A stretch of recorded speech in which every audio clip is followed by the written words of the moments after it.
Everybody, welcome to the University of New Mexico Department of Psychiatry Friday Grand Round Series.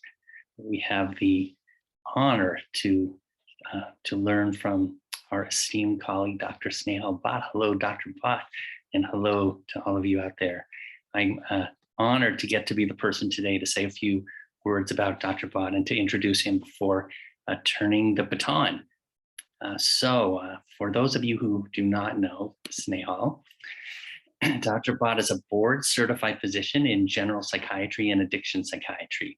He's a professor at the University of New Mexico, where he serves as the chief of addiction psychiatry. He is currently involved in a number of federal grants aimed at improving access to OUD treatment, including emergency department-initiated buprenorphine and low-threshold buprenorphine. Dr. Bhatt has led a number of clinical trials focusing on improving treatment outcomes for people with substance use disorders. He served as a site PI for the now published trial on psilocybin-assisted psychotherapy for alcohol use disorder that we'll learn a little bit about today. His passions are equitable access to treatment and combating stigmas. He's also very engaged in teaching. He is honored to have received the U.S. Attorney's Award for outstanding contributions to public safety in New Mexico, as well as Indian Health Service Director's Award for Community Engagement. All that is pretty awesome. And I just want to also say Dr. Bhatt is an amazing person, an amazing human being. Even my son has had the opportunity to actually shadow Dr. Bhatt and came home every day really talking about how he is a model of attuning to and really caring about patients.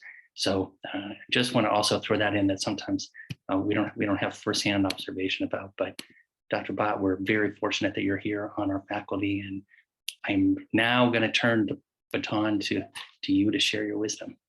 Thanks, Dr. Katzman, for those generous words. I'm a big fan of all the Katzmans, so and thank you. And I'm of course honored to be here. I think the department has just been incredibly supportive of this research and of sort of our academic pursuits in general, for which I'm incredibly grateful. So with that, welcome everyone. I'm gonna pull the slides up here and and let's see, start the slideshow. Is it working? Can people see the slideshow? Yes. Awesome. Thank you. Thank you. So yeah, going to, sort of talk a little bit about our recent study, examining psilocybin-assisted treatment for alcohol use disorder. That's really going to be the goal, and I'll aim to end by 1:50 and leave time for questions and answers at the end. I've included some extra slides. I won't go into details in every slide, but, I just thought they would be good for reference in case anyone needs them. And as I begin, just conflict of interest wise, certainly, declaring that, right, this is going to be evidence-based, unbalanced, and evidence-based to the extent possible. And also that the grant support for this research was provided by the Hefter Research Institute, located right here in New Mexico. So do want to declare that conflict of interest. And I think, I thought about this, and I think this land territory acknowledgement slide is perhaps even, more pertinent with this line of research than with, anything else I can think about. Because the reality is that, all the psychedelic research that's going on now, right, in the year 2022, preclinical, clinical around the world, I think owes a lot to indigenous cultures, indigenous peoples around the globe, right, here in New Mexico and beyond. And I think there is a lot of debt is owed, and I think I can probably do a whole other talk on meaningful ways to make something meaningful out of that. But I think, it is very important for me to start with that.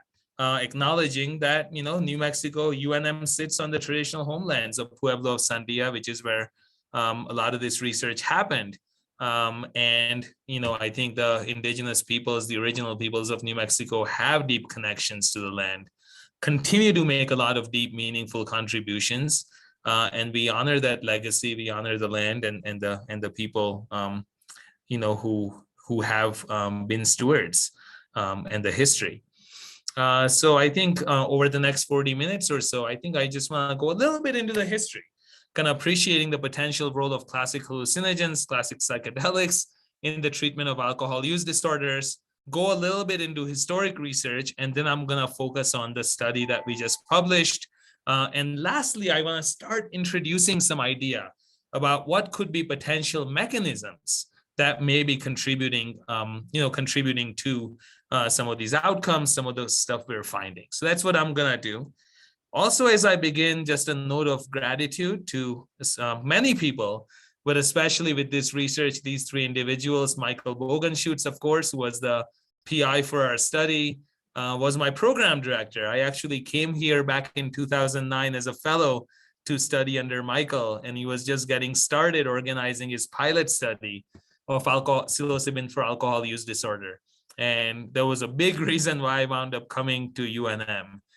So a note of gratitude to him, of course, to Rick Strassman, who's been a mentor to many of us in the field, continues to be a mentor. And without him, I don't think we would be where we are. And I think the thing about Michael and Rick with both of them is that they both place utmost emphasis on scientific integrity, which I think is a great lesson. Certainly has been a great lesson for me as we start this line of research, but also for our trainees, right? As you go through your training and residency and medical school, to really respect that scientific process, and I think both of them really exemplify that. And Bill Richards, who's a psychologist at Hopkins, and he was sort of my trainer for the psychotherapy part of psilocybin-assisted psychotherapy when I was a fellow and beyond. And he's just incredibly passionate about this field and just a wonderful human being. And also a gratitude actually to Dr. Bustillo. I don't know if he's on or not, but Dr. Bustillo allowed us to use his office for the psilocybin sessions and the Benadryl sessions for that matter. And really was so gracious about me and Lindsay Wirth intruding in his office at 6 a.m., shoving his desk and phones in a closet, getting them out of the way, and completely rearranging it and taking over for 8 to 10 hours at a time. And he was incredibly just gracious about it. So also thank you to Dr. Bustillo. So as I begin, just kind of what are we talking about? All right, so that's why I included this nomenclature idea. These are substances, I will refer to them as psychedelics or classic psychedelics, which is what many of us are now calling them. But over the years, they've had many different terms, right? Some of you, particularly those of you that go to Burning Man, for example, may be familiar with the term entheogen, which is the idea that these substances, right, entheos generate the divine within. We don't really use that in scientific research, but that's a term that's out there that's often used to refer to classic psychedelics. Historically, the term psychotomimetic, right, was used in the 60s and 50s with the idea that some of these psychedelic substances maybe created a model for studying psychosis. I think they do well beyond that. So I think that, I don't tend to use that term. And same with hallucinogen, because while hallucinations may be a part of a psychedelic experience, they're often not the main part. And they're certainly not the only part. So I think psychedelic kind of meaning roughly kind of manifesting the hidden realities of the mind has become sort of a more accepted term. Another word that's often used is classic hallucinogen. So classic psychedelic, classic hallucinogen, serotonergic psychedelic, I think are all often used interchangeably. I think I will generally stick to classic psychedelic or psychedelic for this study. And it's important to think, right? Because a lot of things people think, is this a psychedelic or not? For example, lots of research going on with MDMA, especially around post-traumatic stress disorder, right? Lots of research and work going on around ketamine with treatment-resistant depression, PTSD, substance use disorders, but neither of those are classic psychedelics, right? Psilocybin, which we work with, is. And I'm really gonna be talking about classic psychedelics here in this talk, so important to define it. This is something called Hollister's criteria, which actually apply really well. That with classic psychedelics, the predominant Effects tend to be changes in thought, perception, and mood, minimal intellectual or memory impairment. You don't really see stupor, narcosis, excessive stimulation, minimal autonomic nervous system side effects, and importantly, with classic psychedelics, addictive craving is absent. Even in preclinical studies, these are not inherently reinforcing substances, which is so different from many of our other substances that people wind up misusing, right? Classic psychedelics tend not to be reinforcing in that regard. And a classic psychedelic is really those criteria plus draw attention to number one, because that's the relevant part here, is they primarily bind to serotonin 5-HT2 receptors and activate it. Not to say that's the only receptor they bind, depending on which psychedelic you're looking at, there may be other receptor binding that's happening. With LSD, for example, there's quite a diverse range of receptors it hits, but the primary mechanism of action is really 5-HT2A receptors and agonism at those receptors. So now, without further, respecting the time, I'm gonna go right into classic psychedelics and alcohol use disorders. Why study it? Why think about it? Well, first of all, before I even go to the next slide, really important to consider, right, that alcohol use disorder, it's a major health problem, right? Here in New Mexico, where we've unfortunately been, number one in nation for the last 25 years, at least, that I've seen in terms of alcohol-related mortality and morbidity statistics, but also globally in terms of, right, with liver disease, motor vehicle accidents, multi-generational traumas, adverse childhood experiences, kind of all of those things, are often related to alcohol use, unhealthy alcohol use. So it's a major concern, and we need to be thinking about ways to mitigate it.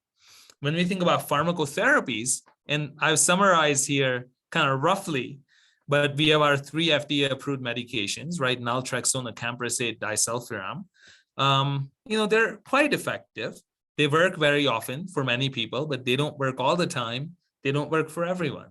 As you can see, roughly the number needed to treat for all of these medications tends to be right around 9, 10, depending on which study you look at, like 8 to 10. Even if you throw in topiramate into this mix, which is not FDA approved, but can certainly be effective in treating people with alcohol use disorders, the number needed to treat for a variety of outcomes winds up being right in that 9 to 10 range, right? So that's kind of where we are in terms of those pharmacotherapies. So I think there is motivation. There is need to keep exploring other therapies that might improve upon it, that might build upon it, that might offer additional options.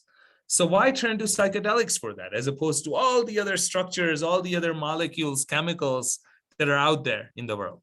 Well, so I think first we have to at least briefly think about sacramental use of classic psychedelics, which is found globally in many cultures, right? Many traditional cultures. And one of the things you see fairly consistently amongst groups that use classic psychedelics in a sacramental spiritual manner is very low rates of alcohol and drug misuse. And that's seen in Native American church members, for example, that utilize peyote. It's also seen in members of some of these syncretic religions, right, that developed in the Amazon basin, combining indigenous beliefs with the advent of Christianity, such as Santo Daime or União de Vegetal, whose headquarters are actually here in New Mexico, that utilize, forms of ayahuasca, essentially, sacramentally. And again, you see very low rates of alcohol and drug use.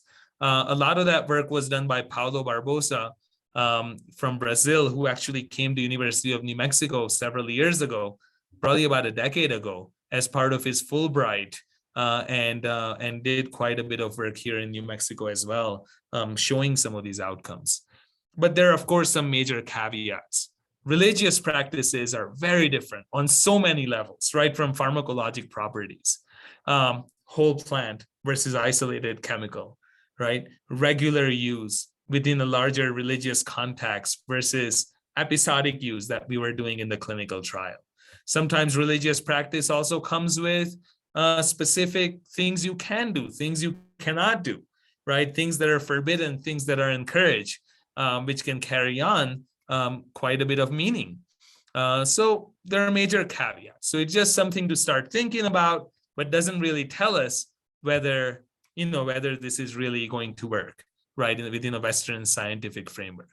So then we turn to LSD, which was actually not just studied, but also used for treatment of individuals with alcohol use disorder in the 1950s, primarily in Saskatchewan, Canada. Starting as early as 1953, Hoffer and Osmond started using LSD as sort of the treatment for people with alcoholism, right? And the idea where they initially started doing that was actually that maybe LSD would bring about sort of almost a delirium tremens-like experience, that it would be so uncomfortable, so terrible, that these people with alcoholism would quote unquote hit bottom, right? And from there would be nowhere to go but up. That was the initial idea, I think, why they started using LSD. But pretty quickly, they sort of got the idea that, well, maybe that's not what's happening. People after they've, people with alcoholism who've used LSD aren't coming out saying what a horrible DT-like experience it was. Certainly they're challenging experience, but they were reporting something beyond it. What they were reporting is that something shifted, something changed, right? That they had this experience that maybe changed how they relate to the world, how they maybe relate to their selves, to their own histories and stories. Maybe there is a shift in insight or motivation. So that's how the psychedelic model emerged of psychedelic therapy, right? And it emphasized this single overwhelming experience, an experience that's so powerful that it brings about ego dissolution, ego death, and that can fundamentally change, values, understanding of self or others, behaviors, things like that. By contrast, there was this other model that was used primarily in Europe for treatment of anxiety and depression called the psycholytic model. And where what would happen is, so say I was seeing Dr. Katzman, for example, for my, OCD, and he was providing me treatment for it. He would essentially carry out psychoanalysis, right? Therapy rooted in psychoanalysis, but those sessions might be conducted under low doses of LSD. Doses just low enough to maybe loosen my defense mechanisms, for example, promote therapeutic rapport, etc. So that was a very different model. I put this slide up to emphasize that pretty much all the studies that have looked at psychedelics for substance use disorders, including our study, utilize the psychedelic model, where the idea is just using a high dose to bring about this single, or in our case, couple of overwhelming experiences to lead to some changes, right? So then, but the LSD was also utilized in clinical trial settings in the 1960s for alcohol use disorder. Some of the study qualities were quite variable, but some of those studies were actually quite good quality. And Krebs and Johansson actually went and did a meta-analysis of 6 randomized control trials from the late 60s. And they all had, there were some differences in these 6 trials, but they all had some things in common. They were all double-blind, at least until the medication administration. Right? One of the big challenges that we continue to face in the field of psychedelic research is how do you maintain that blind once that medicine is received? And I don't think anyone's really cracked the code yet. We certainly have not. And I think that's a major challenge, a major limitation, frankly, of these studies. And I'm open to all ideas that people have. So all of these at least maintained blind until then. They were almost all male inpatients. 1 session of LSD, doses ranging from 200 to 800 micrograms. Recreationally, when people say they took like a hit of acid, they're usually talking about 100 microgram dose, right? So this is going at least certainly more than that, and sometimes quite a bit more than that, up to 800 micrograms. Controls varied. Some use low dose LSD, some use psychostimulants, some use no drugs at all. Psychosocial interventions varied. But what this meta-analysis found was a number needed to treat of 6 to 7 for drinking outcomes at first post-treatment follow-up. So what does that mean?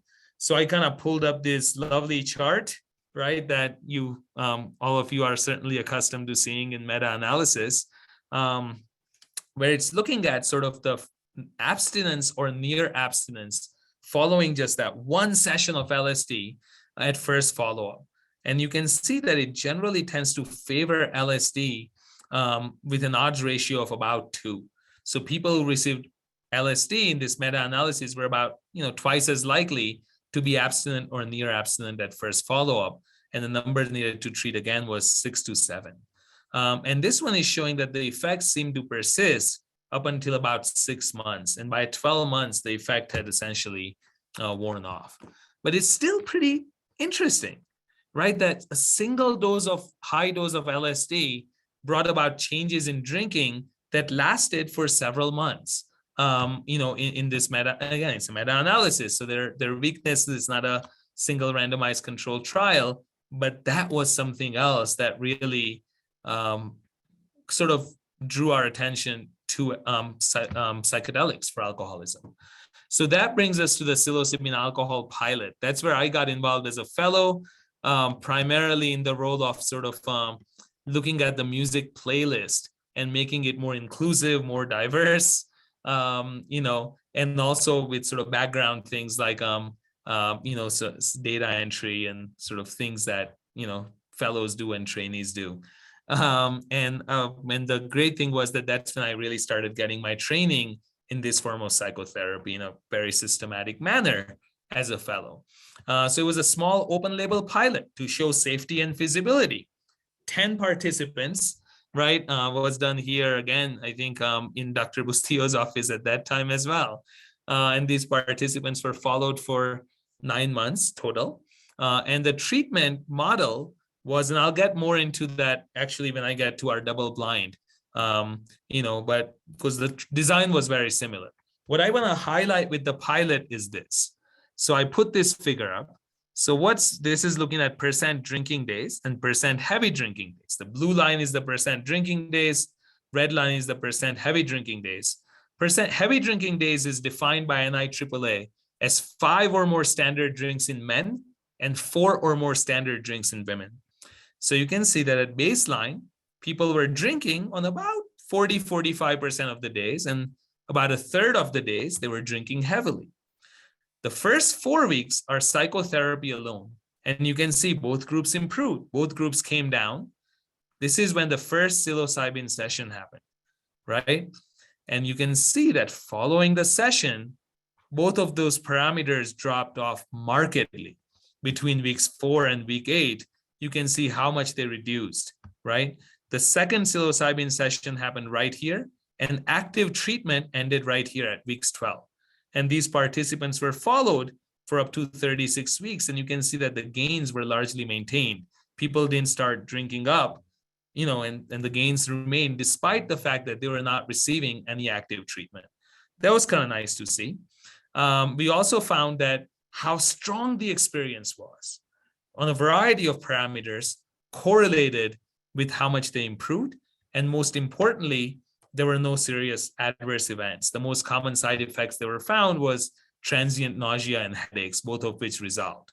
So that's what really gave the signal, gave the go-ahead to go to, the now published study, that we did. It was started here at UNM, and soon after starting it, I was one of the co-investigators. Michael Bogenschutz, of course, moved to NYU. So at that point, we sort of split it up where I took over as the site PI, and I still remained a therapist, thankfully, for the UNM site. And then we still, once that happened, we recruited, for about a year and carried those participants through before it shifted to NYU at that point. And so I want to go into that for the next about, let's see, it's 1:24. For about the next 15 minutes, 10, 15 minutes, I want to focus on this. And then I'll spend a little bit of time talking about sort of mechanisms and what participants thought, etc. So that's how we'll proceed. So just a basic overview, of the study. Just kind of, again, I've got some slides here that I won't go into in the interest of time, but they are here for reference. And certainly the article is now published that anyone can read. So it wound up being 95 total participants, and this was a randomized trial. So they were randomized to receive either psilocybin or diphenhydramine, Benadryl. The questions come up to me, why diphenhydramine? And I think the short answer is because the UNMIRB preferred that as the control condition. Other studies have used other things. The Johns Hopkins studies, for example, utilize methylphenidate. That has its own problems. Some studies have used low-dose psilocybin. I think that carries its own problems. And finally, I think the where it's shifting is that now NIH seems to be really preferring the use of niacin as the control condition. That seems to be where things are headed, but none of these are perfect. We use diphenhydramine because at the time, I think that was what was preferred. Age 25 to 65, mean was 46. They all had DSM-4 diagnosis of alcohol dependence. So really corresponding to a DSM-5 diagnosis of alcohol use disorder, moderate to severe. So that's really where these guys were. That's what the old alcohol dependence diagnosis correlates to. In DSM-5 is moderate to severe alcohol use disorder, right? We excluded them for major psychiatric, for example, any history of personal or history of psychotic disorder, personally or in the first degree relative, major medical, other drug use disorders, for example, methamphetamine use disorder or cannabis was allowed. Hallucinogen use in the past year or over 25 times lifetime was excluded. Medications that might interact, for example, if they were on SSRIs, serotonin, right? We would work with their psychiatrist to help them discontinue if it was safe, if the treating psychiatrist felt it was safe to discontinue that prior to it. Medical conditions in which study drugs are contraindicated. One of the big ones that we looked at was hypertension. Actually, if someone had uncontrolled hypertension, or if they had cardiac arrhythmias, for example, or a history of CHF, uncontrolled seizures, glaucoma, right? Narrow angle glaucoma, significant hepatic inflammation, current alcohol use disorder treatment, we did not include. Looking at the participants, a couple of things. I think one thing that we can certainly do better on here is you can see that the non-Hispanic white participants was still almost 80%, which is in line with the other psychedelic studies that have happened in the 21st century. I think we can certainly do better. I think there is a long ways to go with that. Baseline wise, although we said, at least 4 heavy drinking days in the past 30 days, the reality was that our participants were actually drinking far more than that. This is the total group. And you can see that they were on average percent heavy drinking days were over half, right? So they were drinking heavily, about 15, 16 days out of the month. And they were drinking about 3/4 of the days, right? 75% of the days they were drinking. On drinks per day, total was about 4.75, a little bit more in the psilocybin group, but not statistically significant. And on the days when people would drink, they were drinking about 7 standard drinks, right? So they were drinking quite a bit. The original plan was to actually randomize up to 180 participants, but COVID, right? COVID happened and enrollment ceased and everything stopped. So we wound up with a smaller N of 95. So that's an important thing to consider. And again, this is just basically, I want to highlight some things that both groups, whether they were randomized to psilocybin or diphenhydramine, they received the same exact psychosocial treatment. The only thing that differed was what medication they received on the days of the medication administration sessions.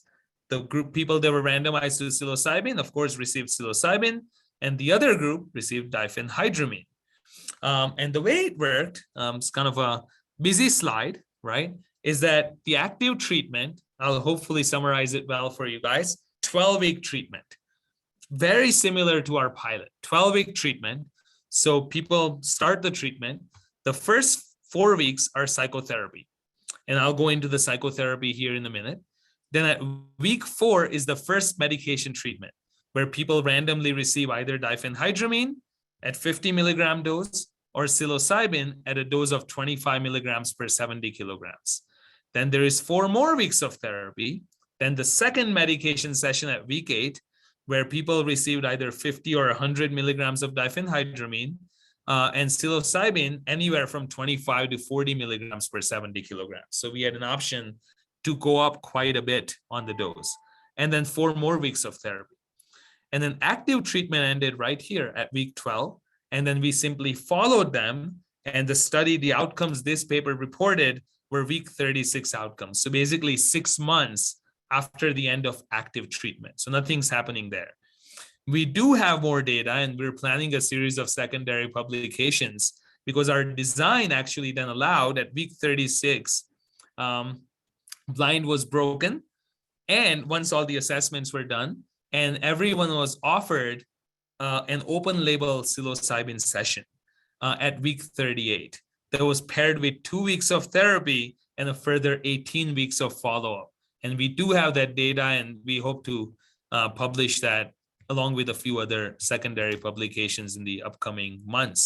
So that was the basic design. So what was the psychotherapy like?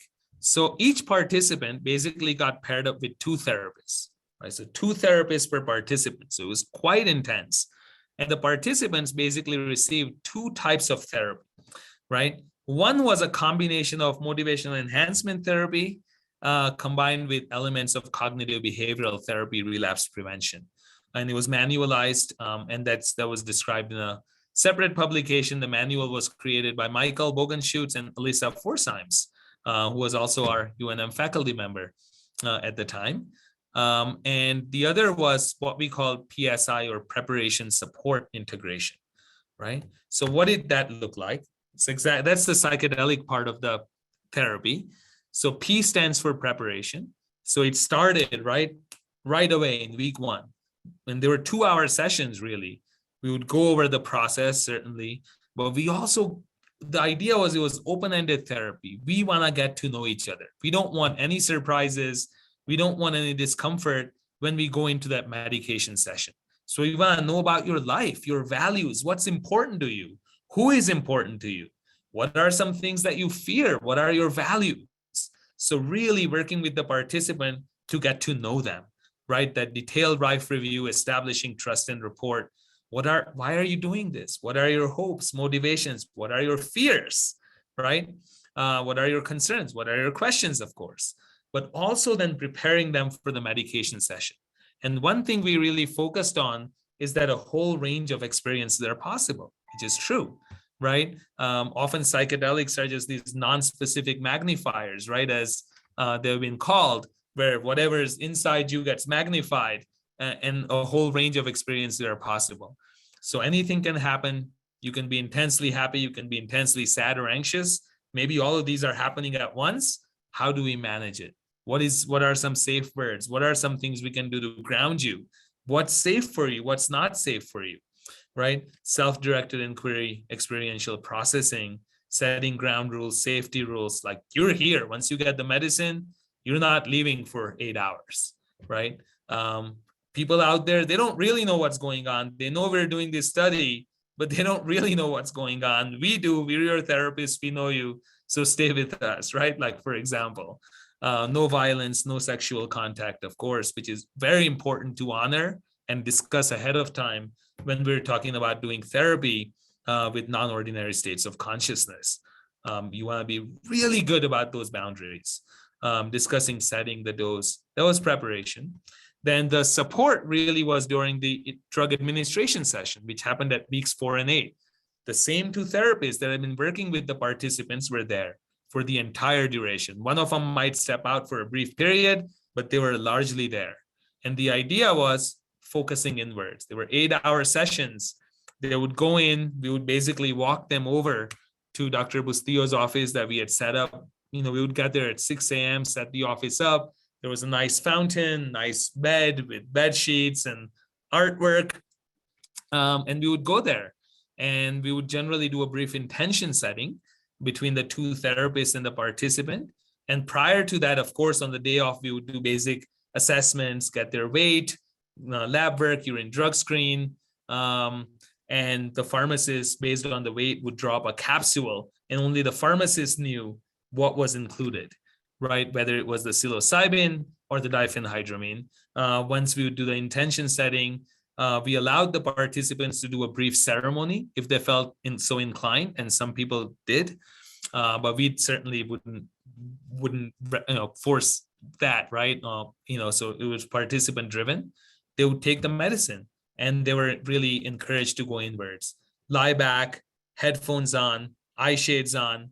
We had a standardized 8-hour playlist, and really just to go inwards, focus on the intention. Brief check-ins per study protocol. We monitored their vital signs basically every half hour.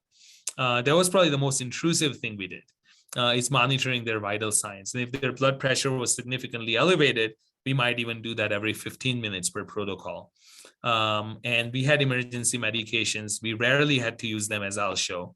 And the idea of the therapist was to be mindful, but also non-intrusive. And that, I can tell you, for me, was an amazing learning opportunity, right? Coming from Western medicine, in which we're taught to intervene if there is discomfort.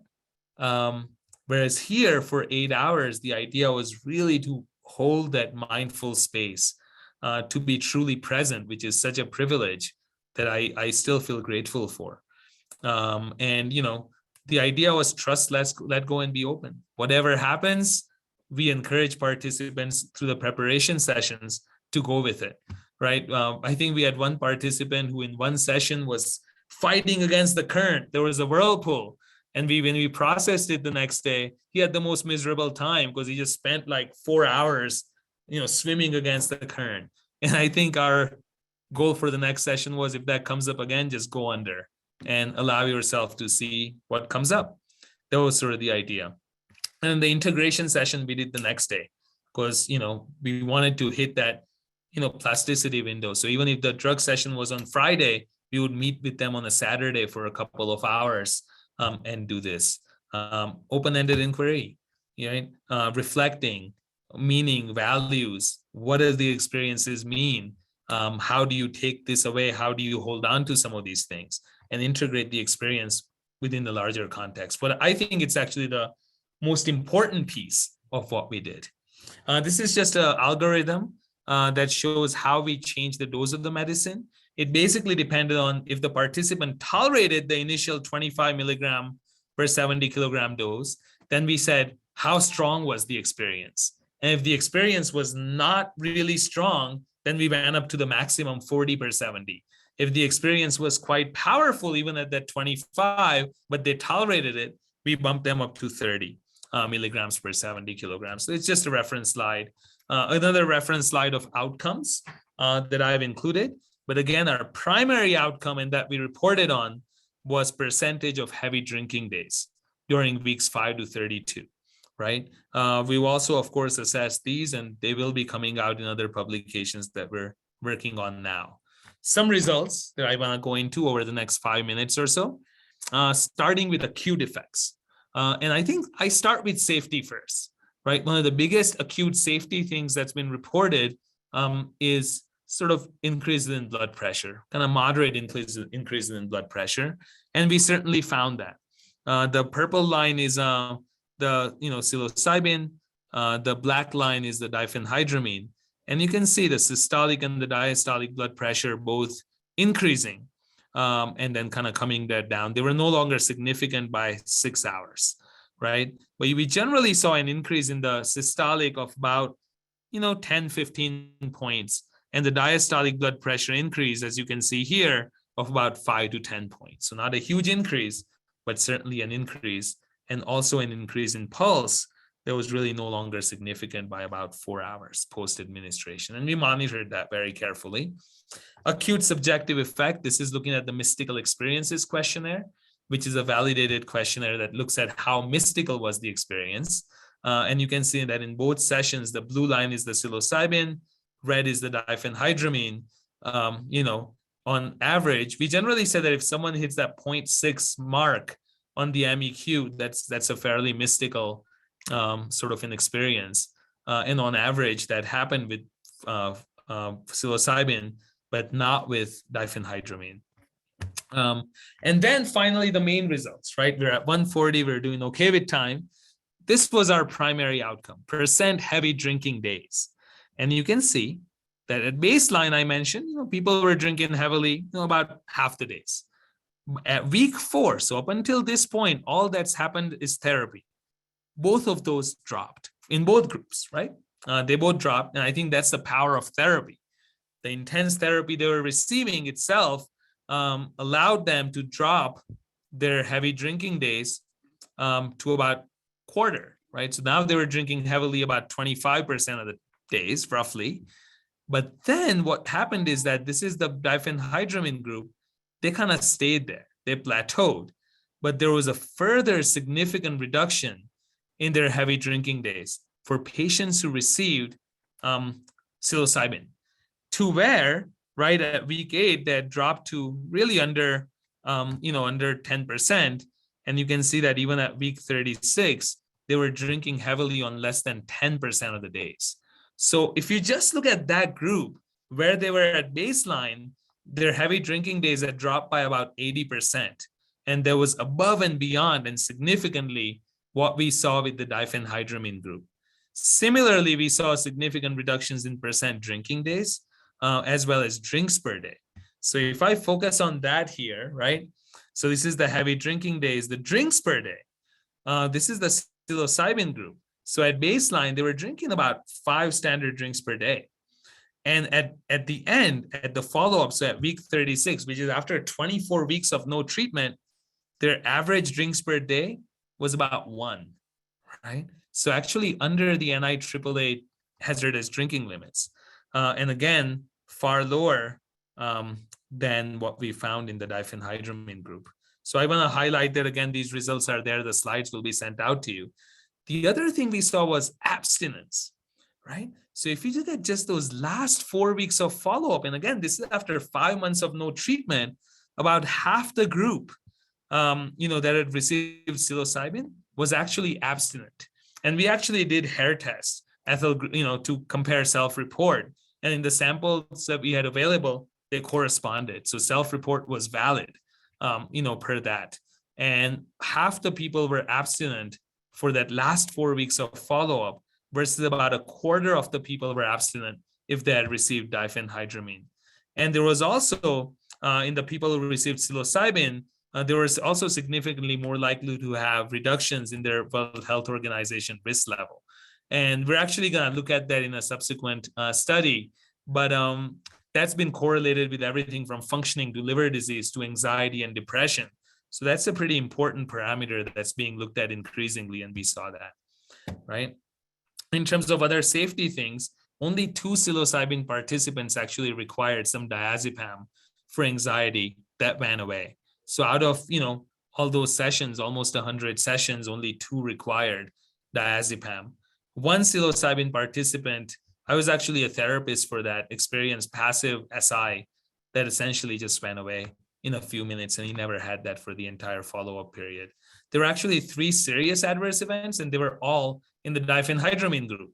2 people wound up hospitalized with suicidality while acutely intoxicated, and 1 had a Mallory Weiss tear following heavy drinking. These are, I think, some of the interesting ones. I'm going to focus on this. I have about 7 minutes at the end. These are some of the quotes from our participants, right, that we gleaned during the integration sessions. And these are all from our UNM crew, the participants that we did here. I had a series of, this is a person saying, quote, you did this, look at this, and this with the liquor. Then I saw this long tunnel, and I was expecting to see a light, but it didn't quite happen. I didn't see the light at the end of the tunnel, but I did see like chains. And the significance to me was that I was in bondage by the alcohol.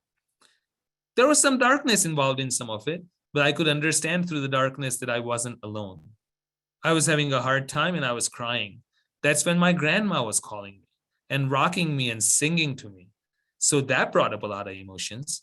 Yesterday was devastating, but it was the kind of devastating that I could wake up from, knowing and feeling everything as though it had happened. But I still have everything. It happened like it was supposed to happen. I was super hot. I was rolling into the crack of the couch. I could have used a fan, but all the torture I felt was just part of the If I was uncomfortable, I deserved it. That's how I looked at it. I was always aware of what was going on, and I knew that this was completely not what I had planned or expected, but it was happening, and I needed to take full advantage of it, as gut-wrenching as it was. I imagined myself as being suspended in the air by strings, and as the session went on, I saw the strings being cut. I realized later that it was the strings of alcohol being cut, and I felt free.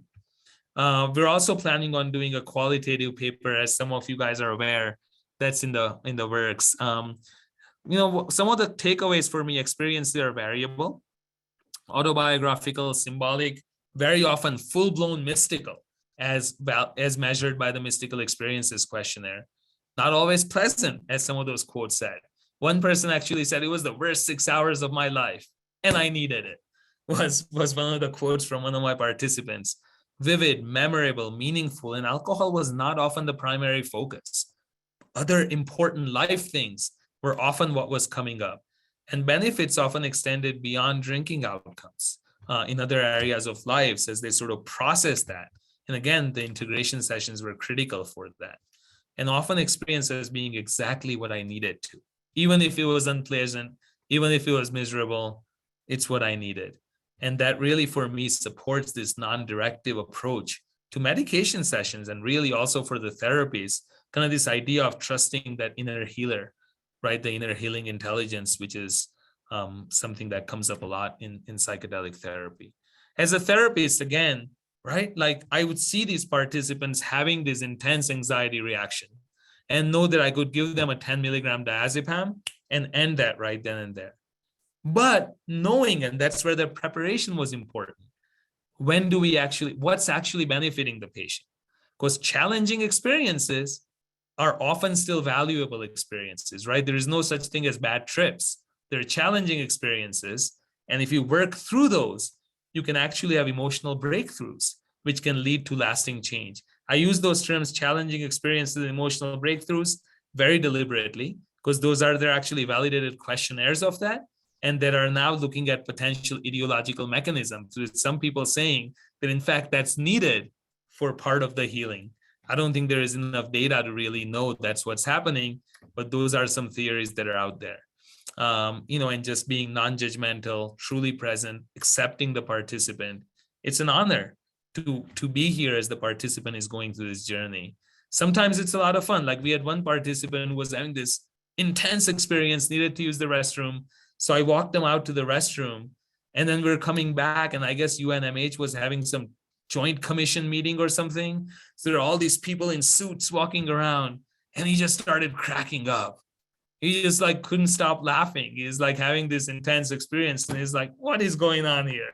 And we actually wound up really processing it the next day about what's truly meaningful, to him, and sort of, we just kind of wound up having a really meaningful discussion on that. Only have a couple of minutes left, but I do want to touch upon this. This is not like aspirin for headaches. Take medicine, feel better. I think there is probably a very significant interaction happening between biological and psychological mechanisms that goes well beyond the 5-HT2 activation, or well beyond neuroplasticity that has been suggested with psychedelics, right? Essentially, it's creating this environment that's conducive to deep learning, something that's been called pivotal mental states that Dr. Lehman touched upon when he did his grand rounds a few months ago. Mystical experiences potentially are correlated with improved outcomes, but I would give a caveat. I don't want to speak too much, but maybe not. There may be other measures of what's happening, the intensity of the experience that might be more correlated with it. But up until our study, other studies really correlated how mystical the experience was to improved outcomes. Certainly what's happening connectivity-wise, right? Essentially, you're getting this hyper-connected and entropic brain with psilocybin. Not actually too different from what happens with deep meditative states. And the default mode network, which is generally active during moments of introspection or like rumination, thinking about the self, autobiographical stuff, really tends to temp down with our classic psychedelics. Lots of literature on this. People are looking at that, right? And certainly the amount of suppression of default mode network you get correlates with ego dissolution. So there seems to be a very direct correlation between that. And I think this unifying theory, this is a quote from Robin Carhart Harris, and I will end here. I think this is a great quote that pulls together some of this stuff, right? It's perhaps overly simplistic, but I think for a quote, it does as good a job as any. Deficient serotonin 2A receptor stimulation promotes pessimism, neuroticism, and rigid thought patterns. On the other hand, stimulation of these receptors by the initial action of psychedelics leads to unconstrained brain network dynamics and entropic cognition in psychedelic state. This acute onslaught of stimulation leads to a residual influence on brain network dynamics and cognition, specifically a loosening of rigid patterns, which in turn leads to psychological well-being, including openness and optimism, along with new adaptive insights into past behavior, memories, actions, feelings, beliefs, that loosening up of those rigid brain network structures, leading to persistent therapeutic improvement. This is related to the recently proposed concept of pivotal mental state, a hyperplastic state often brought about by classic psychedelics, which can lead to rapid and deep learning, leading to psychological transformation. So I'll end here. I mean, our study was extremely promising. We are planning, it's well in the works, a larger, I think now we're thinking at least 10 up to 15 sites around the country. UNM will be one of the sites, of course. And it's actually, we have initial approved protocol at this point. And we're hoping that it begins in 2023. Is really the hope right now, barring all the regulatory things, and we'll see if we can replicate this. We've actually designed it slightly different and made it more stringent than this, right? With the idea that, we want to prove ourselves wrong in a way. So that's going to be an even more stringent mechanism. I can't really go into that yet, the specifics of it, but it's going to be a more stringently designed trial with a much larger N with many more sites. So that's kind of where we're headed next. I think there are many open questions. The mechanisms are still an open question, as Cassie Bones, who also did a grand rounds, often brings up, right? Mechanisms are tough to study and take a lot of rigor. We're not there yet. The role of psychotherapy, we all think it's important, but it's still an open question. It hasn't been studied rigorously.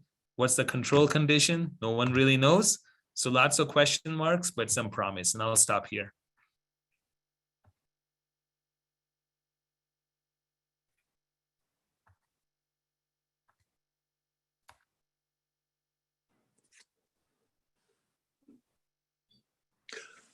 Dr. Bhatt, can I ask you a question? Yes. Hey, how are you?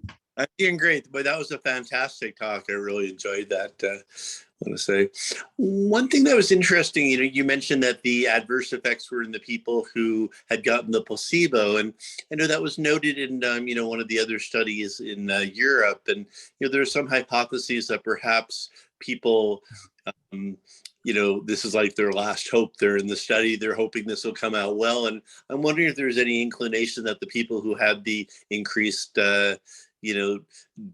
drinking there, if any of that was a negative effect from not having gotten psilocybin. Yeah. I mean, it's certainly possible, right? And I think that's been suggested. And I think goes back to this really fundamental question of what is the control condition, I think that's we need to tackle that because there is demoralization. I would even add to that, right? That is there also demoralization on the part of the therapists who have, even leading up to those 4 weeks, put in so much energy and connected with this participant, and the participant gets like a dose of diphenhydramine and they're basically drowsy for 6 hours, and then they come out going, that didn't really do much, right? I mean, as a therapist, it's hard not to be affected by that. And I think that was one of the reasons why very early on, our initial study did not include that open label, psilocybin administration. But we very quickly submitted a modification, A, because it gives us another set of data to work with, but B, because it preserves some of that, right? That, this isn't the last hope, that this will still, there's still a chance that someone, can certainly at the end get the psilocybin. But I think that's a wonderful question, Larry. Thank you, Dr. Bott. Appreciate the response. Yeah. Yeah, and thank you. Anne says, yeah, thanks for reinforcing the benefit of both the medication and psychotherapy. And I think most of us who are doing this, again, although it hasn't been empirically tested, I mean, I think, and Larry, you would probably agree, right? I'm going to put you on the spot, but I think therapy is essential, even from a standpoint of safety. If we're magnifying, right? Again, the non-specific magnifier, we don't know where that goes, right? And if we want to keep people safe, that therapy is critical, even solely from this that safety standpoint. But then someone can have all these, grand experiences, but if those are not integrated, then you potentially have just let that slip away from your hand, right? So that's the other, sort of the big thing that I that's sort of my bias in it, that the therapy in this is going to be critical, but we'll see. I would totally agree. I think one of the most interesting parts of the research are to try to figure out both what are the mechanisms of change and what is the best kind of therapy. Is it, cognitive therapy? Is it acceptance commitment therapy? What are the best types of therapy? And there's been so little done of that. I mean, most of the studies compare the therapy with or without, but don't compare to different therapies. So that will be interesting in the future.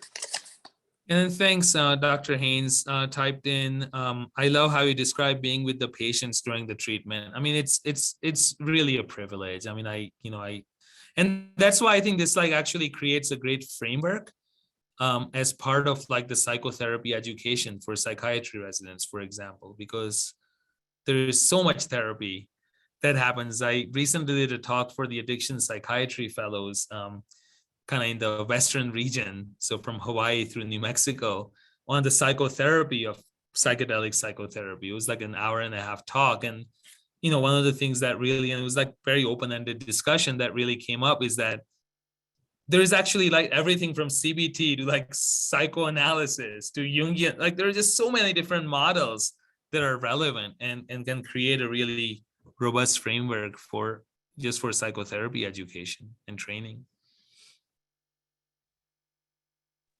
Dr. Bhatt, I have a question, and I wanted to say thank you for this talk and for being one of the pioneers of this line of work at our institution. I was just curious, you stated that your study was the first not to correlate the strength of the mystical experience with the outcome of interest. And I was wondering if that... Sorry, you cut out for a second, Becca. Oh, I'm sorry. I was wondering, so you said that this study did not correlate the strength of the mystical experience with the outcome. And I was just wondering if that was intentional, and if so, why? Yeah, it wasn't intentional. And I think that's, I actually almost said it, but then I didn't. So thanks for picking up on that, because I think we're still doing some more data analysis, right? But I think one of the questions that we were talking about as we analyze the data is that, right, because there are many different scales that get at the intensity of the experience. So in our pilot study, it was clear that, for example, the hallucinogen rating scale, right, or the, and I can pull that up, but the, MEQ, they all correlated with it, right? But are there right? So in other words, certainly the strength or the intensity of the experience, even in this study, correlated with improvement, right? So I want to be clear. So the point being that, can someone have an experience that's intense yet not spiritual? You see what I mean? And can that still lead to lasting change or therapeutic benefit? So, we talk about mysticism, and I think maybe that's important. Other studies have certainly shown that. But even, but even if someone doesn't have a fully mystical experience, there can still be benefit, if that makes sense. If the overall intensity was there of the experience and the integration can really harness that, I think the change can still happen. That's sort of where we are right now with it. We're still looking at that a lot more closely. Does that address that, Becca? Yes, and I'm sure that we'll talk more about this later. Sure.